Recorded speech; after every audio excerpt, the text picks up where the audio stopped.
Hi friends, 12th Business Max Chapter 2ல நம்ம இப்போ type 4 பார்க்க போகிறோம்.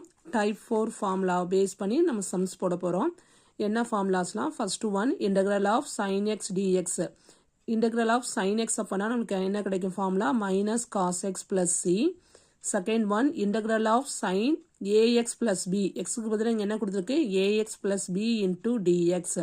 அப்போ எக்ஸுக்கு முன்னாடி வேல்யூ இருந்தால் அது எப்படி நம்ம ரைட் பண்ணுவோம்னா 1/ல ரைட் பண்ணுவோம். அப்போ மைனஸ் 1/a சைன் என்னவா மாறும் மைனஸ் காஸ், அதான் இங்கே மைனஸ் போட்டிருக்கோம். Minus 1/a cos of ax plus B plus C.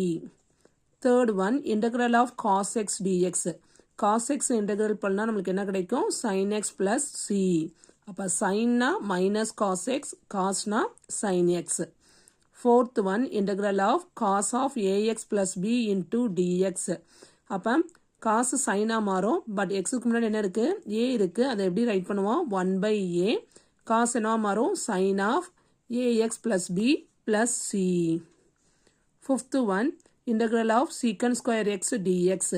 சீக்கன் ஸ்கொயர் எக்ஸ் என்னவா மாறும்னா நமக்கு இன்டெக்ரல் பண்ணும்போது tan x plus C. Sixth one integral of secant square ax plus B into டிஎக்ஸ்னா எக்ஸுக்கு முன்னாடி என்ன இருக்கிற கான்ஸ்டன்ட் டேர்ம், அப்போ 1/a சீக்கன் ஸ்கொயர் என்ன மாறும் tan ஆஃப், அப்போ tan of ax plus B plus c. Seventh one integral of cosecant square x dx equal to cosecant square x என்னவா மாறும் minus cot x. Secant square x வந்து tan மாறும், cosecant square x என்னவா மாறும் minus cot x plus C.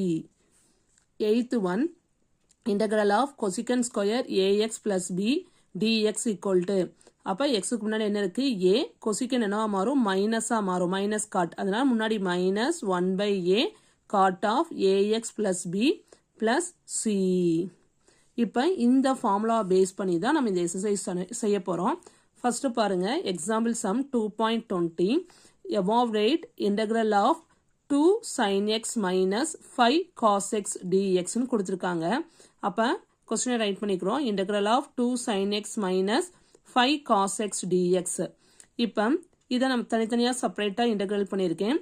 2 constant term, அப்போ 2 வெளியில் எடுத்துட்டேன். அப்போ 2 வெளியில் எடுத்துட்டோம்னா integral of sin x minus 5 constant term வெளியில் எடுத்துக்கிட்டேன்.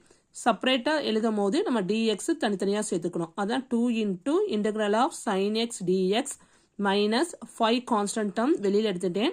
இதை இன்டெக்ரல் பண்ணோம்னா இன்டெக்ரல் ஆஃப் காஸ் எக்ஸ் டிஎக்ஸ்ன்னு ரைட் பண்ணியிருக்கோம். இப்போ 2 அப்படியே தான் இருக்கும்.